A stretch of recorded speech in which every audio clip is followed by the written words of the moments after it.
Vamos à análise, é convidado desta edição do Meio Dia Paulo Prudêncio, professor, seja bem-vindo, bom dia. Já vamos aqui olhar um pouco para esta proposta, para já esta nova ronda de negociações. Com que expectativa encara mais estas conversações entre o Ministério da Educação e os sindicatos? Bom dia, Marta. Muito obrigado. Vamos lá. A expectativa, eu sou uma pessoa otimista, mas a expectativa é pessimista. Quer dizer, nós já estamos com um ano de rondas negociais e não tem resultado em quase nada. Quer dizer, a agenda desta reunião tem a ver com a profissionalização dos professores. Portanto, os professores têm que, digamos que houve um estado de negação em relação à falta estrutural de professores. Eu, antes de entrar aqui, estava exatamente a fazer aqui uma pesquisa e só para ter uma noção, os Estados Unidos investiram 9 bilhões de dólares em 2013 por causa da falta estrutural de professores. Na Europa, a Irlanda, na mesma altura, tem um programa que custou 1.400 milhões por causa da falta estrutural de professores, e em Portugal houve um estado de negação por parte do universo político e até da agenda mediática em relação a esta matéria. Portanto, e agora estamos desesperados em encontrar soluções que são soluções como esta de profissionalizar professores à pressa, como também já o estamos a fazer em relação às habilitações. Isso é preocupante porque esta profissão é difícil, é uma profissão cada vez mais difícil e os professores vão chegar às escolas menos preparados e com aquele rótulo de pessoas que não estão devidamente preparadas, quer cientificamente, quer em termos de profissionalização, para o exercício desta profissão, que repito... Mas a professora acha que de alguma forma este diploma das habilitações pode desvalorizar a vossa profissão?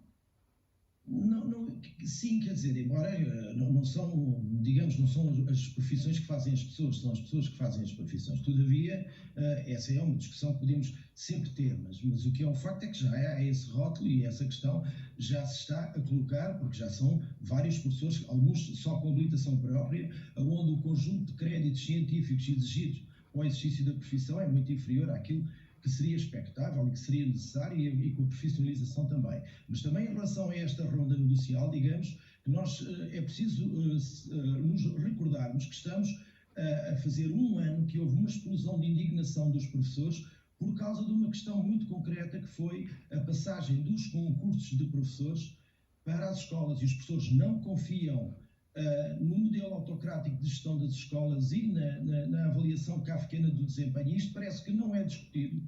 E depois, digamos que enquanto isto está a decorrer, já vamos num ano, o governo, quando descongelou as carreiras, e bem, mas também descongelou uma engrenagem diabólica que tritura a dignidade dos professores, por causa das questões que eu referi há pouco, e continua a funcionar, percebe? Portanto, continua a existir cotas, continua a existir vagas, continuam os professores a sentirem injustiça na pele. Eu digo-lhe que digamos, há aqui alguma preocupação com uma outra matéria que tem a ver com esta ronda negocial, que é nós já vínhamos a viver um descrédito dos sindicatos. Portanto, os sindicatos, que isso é comum, os sindicatos e os partidos políticos são essenciais à democracia. É importante ter sindicatos credíveis, sindicatos fortes, e como sabe, os acordos que os sindicatos assinaram na educação em 2010, depois em 2013, depois houve ali, em 2018, naquele período da geringonça, houve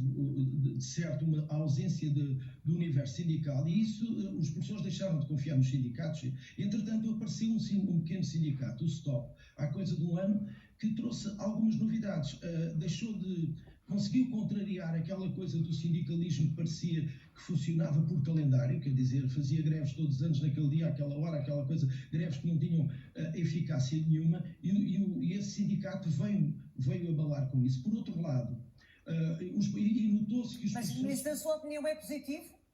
Foi positivo, só que esse sindicato entrou, como é público, entrou numa circunstância muito parecida, com guerras fratricidas, já é público isso, e também entrar pelo mesmo caminho digamos que o sindicalismo tradicional são vários sindicatos ilegítimos, a maioria deles costuma dizer-se que têm mais dirigentes do que sócios, mas aqueles que são mais representativos estão muito ligados aos partidos políticos, e a agenda deles é mais, digamos, condicionada pela agenda dos partidos que representam do que propriamente nos interesses dos professores. E os professores estavam...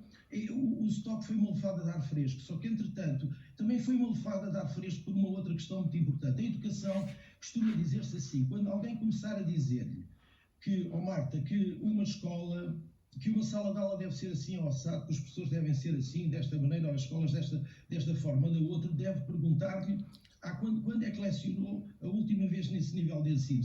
Se lecionou há mais de 5 ou 6 anos, olha, já está desatualizado. Se nunca lecionou, pior ainda. E o que nós temos observado na mesa negocial nestes últimos anos são pessoas, quer da parte dos governos, quer da parte dos sindicatos, que não têm... Não têm estado no terreno, não é? Que não conseguem, de facto, sentir o pulso nas escolas e os verdadeiros problemas que afetam não só os professores como os alunos, é isso? Sem dúvida, principalmente porque vamos ver, quando nós assistimos a esta queda que já é factual, já não é uma opinião, é de todos os estudos, assistimos a esta queda da escola pública. Digamos que quando uma democracia está em progressão, os seus ricos, as pessoas ricas da democracia, vão frequentando progressivamente as escolas públicas, os transportes públicos, os serviços públicos de saúde. Nós o que estamos em Portugal a verificar é uma tendência contrária. Isto não é factual, não vale a pena. Isso não é do interesse dos alunos nem das famílias. Nós estamos a criar uma tendência de escolas para ricos onde o currículo vai ser completo, onde o uso do sensato, há um uso sensato digital, onde os professores têm carreira, os professores são devidamente formados, e depois temos as escolas dos restantes, que serão aquilo que nós estamos a assistir na escola pública. E é algo que é muito injusto e perigoso, não é? Criar ainda maior desigualdade entre as crianças e entre os adultos. A questão é, Paulo Prudêncio, como é que nós podemos efetivamente tornar a profissão mais atrativa no sentido de resolver este problema que é antigo e estrutural, que é a falta de professores? Olha, Marta, não sei se me vai fazer a pergunta, mas houve agora uma proposta ontem do PSD que é... Ia perguntar-lhe isso mesmo, se isso pode de facto ajudar no sentido de responder um pouco às vossas reivindicações, nomeadamente o pagamento do tempo de serviço congelado. Bom, hoje, como estamos aqui por causa de uma ronda negocial, eu diria o seguinte, este assunto é um assunto sério e profundo que tem que ser resolvido no Parlamento. E os partidos do centro-esquerda e centro-direita que têm a responsabilidade de governar têm que enfrentar de vez este problema, porque é assim, nós estamos a entrar no 50º aniversário do 25 de Abril e nós temos a escola pública excluída de uma ideia nuclear à democracia, que é ser um laboratório da democracia. Não se vive um clima democrático nas escolas, isto também é factual, não vale a pena continuarmos a varrer isto para debaixo do tapete e não termos coragem para resolvermos este problema. O PSD, eu estive a ler essa questão da recuperação em 5 anos. Olha, se fosse um humorista, dizia assim, alguém que informa o PSD que os professores, quando já estão reformados, não recuperam tempo de serviço, não é? Portanto, eu não sei se o PSD está a pensar, vencendo as legislativas em 2026, portanto, recuperar o tempo de serviço até 2031. Portanto, aqui a 8 anos. Eu não sei se ainda haverá professores para recuperar esse tempo de serviço. Todavia, isto é um assunto que tem sido muito... Se é para ser agora em 2024 por 5 anos, até 2029... Portanto, os estudos não podem ser esse estudo dos tais 300 milhões que isto custa, porque quando se fala em 300 milhões, são 300 milhões ilíquidos, porque depois, pelo menos 35% por aí, ficará nos cofres do Estado, para além da caixa de apresentações e todas essas questões. Portanto, a quantia não é essa. Também há estudos que dizem que a massa, se fosse recuperado o tempo de serviço todo de uma vez, a massa salarial dos professores subiria 3% até 2026, mas baixaria 7% até 2030. Portanto, eu penso que sim, que isto deve ser uma recuperação faseada, é algo que é preciso tomar consciência que há professores com 35, com 40 anos de serviço que vão ao cálculo, ao simulador da reforma e que se vão reformar com a pensão com um valor que não será suficiente para pagarem mais tarde um lar de idosos, percebe? Portanto, esta questão de não se recuperar o tempo de serviço, para além da perda da perda mensal e por aí fora, é também uma questão que tem muito a ver com essa matéria. E deixe-me dizer-lhe mais outra coisa. Para concluir, por favor, professor, para concluir.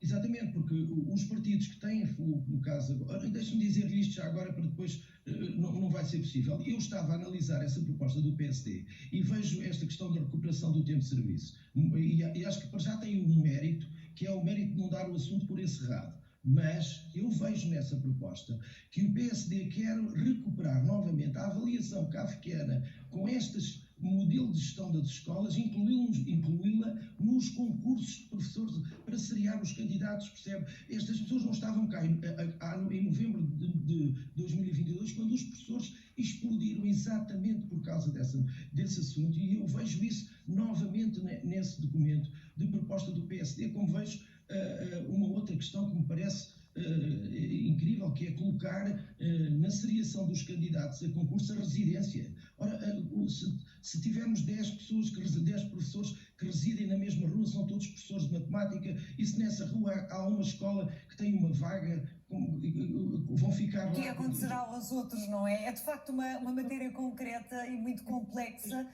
que o professor Paulo Prudêncio nos ajudou a analisar. Eu agradeço-lhe a sua presença nesta edição do Meio-Dia, bem como as expectativas com que encara mais uma ronda de negociações entre os sindicatos dos professores e o Ministério da Educação. Muito obrigada por ter estado connosco aqui na SIC Notícias. Bom dia, boa semana. Obrigada. Ainda na educação, mais de 90